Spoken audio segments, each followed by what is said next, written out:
Welcome back to the Stormcrow Show. I'm Brady. And I'm Josh. And today we're going to be doing something a little bit different. Josh, why don't you elaborate on what we're doing exactly? So, we're going to impart to you viewers the 10 things that we've learned from various films and movies. Or more specifically, we're going to take a film and we're going to tell you 10 things that we learned from this film. There won't be really any discussion between us, but we'll just be pointing out things that we learned from the film. In a very humorous way, I might add. By the way, in light of that, if you enjoy this, please like and subscribe, and let us know if there's a particular film or movie that you really want us to learn something from. Anyways, Brady, what's the movie that we're doing today? We are doing Star Wars Episode 1, The Phantom Menace. Excellent, excellent. All right, without further ado... Is it in their nature to make us wait this long? No. I sense an unusual amount of fear for something as trivial as this trade dispute. So the first thing that we learned is that trade disputes involving battleships are trivial. I suppose if it involves the Death Star, it becomes less trivial, right? Yeah, pretty much. This is an odd play for the Trade Federation. We've got to warn the Naboo and contact Chancellor Valorum. Excuse me, but the most safest place would be Gonga City. It's where I grew up. 'Tis a hidden city. The second thing that we learned from this film was that if you want to warn a city about an impending attack by the Trade Federation, the best thing to do is get down to the surface and instead go find a hidden city that is shown to you by a friendly Gungan. You know, it worked out. The speediest way to the Naboo is going through the planet core. Number 3.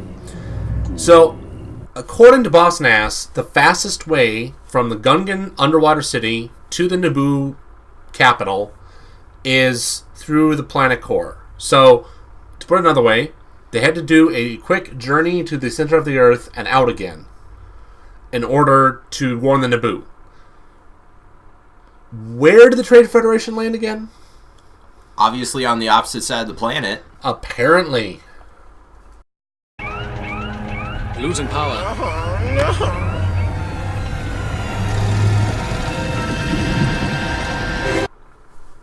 Fourth life lesson that we've taken away from this movie. Apparently, you can flick some wires around, and that will make your vehicle go again when it previously wasn't. And it has nothing to do with the fact that a giant fish has chomped on the edge of it. That's good life lesson. If I have to ever fix my car, I'll just move wires around, even if it's been bitten by a giant fish. Yeah, that's what I do.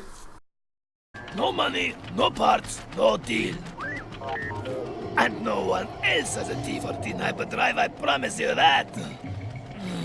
So the fifth life lesson that we learned is from just common business practices. Specifically, if you are unable to negotiate a good deal, and the opposite party tells you that there's no one else who will sell that product to you, you should just take their word for it and not bother to check it out yourself. Hey, I think Watto has a very trustworthy face. I'm in the boon race tomorrow. What? With this? Oh, no, you're okay, Annie. You've been working on that thing for years. It's never gonna run. Come on, let's go and play ball. Keep racing, Annie. You're gonna be Bug Squad. The next life lesson that we have learned from this is that Anakin has very sadistic friends on Tatooine. Bug squash, man. Bug squash. You know, it's. I'm sure it's an endearing term between friends. I hope so. I mean, after all, it's not like, that actually could happen to him. Right, no. Honorable representatives of the Republic, I come to you under the gravest of circumstances. The Naboo system has been invaded by the droid armies of the Trade. I object. There is no proof. This is incredible. Lesson number 7. We learned that the Jedi are not reliable witnesses when it comes to testifying before the Senate. I mean, Chancellor Valorum didn't call them before the Senate to talk about Naboo. Queen Amidala didn't. Senator Palpatine didn't. I mean, the Jedi themselves didn't think of it. Clearly, they're just not reliable witnesses. I mean, maybe it's the Jedi mind tricks? I guess.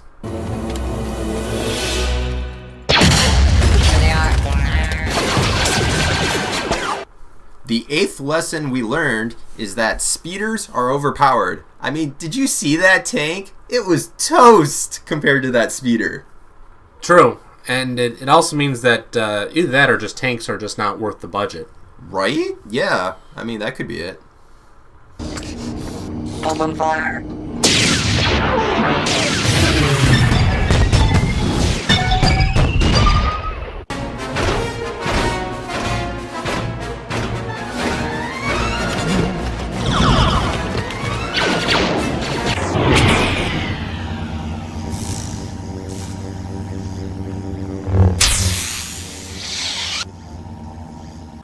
Lesson number 9. Shields and force fields are different.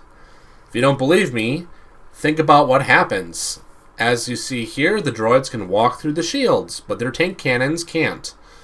On the other hand, force fields stop lightsabers and Jedi. And the Force, apparently, because Obi-Wan couldn't do anything while Qui-Gon was going 1v1 versus Darth Maul.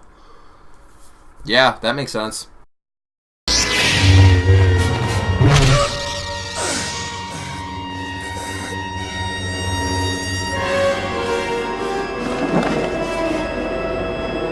And the final life lesson that we take away from this movie is that if you are a cool enough bad guy with only a handful of lines, someone will find you and bring you back. Even if it means putting robotic legs on you. Totally. Excellent. Excellent. I'm glad to know that if I ever decide to become a bad guy, I have to be cool enough, and then I get robotic legs. Yeah, just be cool, man. And with that, those are the 10 life lessons that we got from Star Wars Episode 1, The Phantom Menace. What did you guys think? Did you enjoy this? Please comment below and let us know what you thought. And, of course, let us know if there's any other movies or other forms of media that you would like us to gain some life lessons from and impart them to you.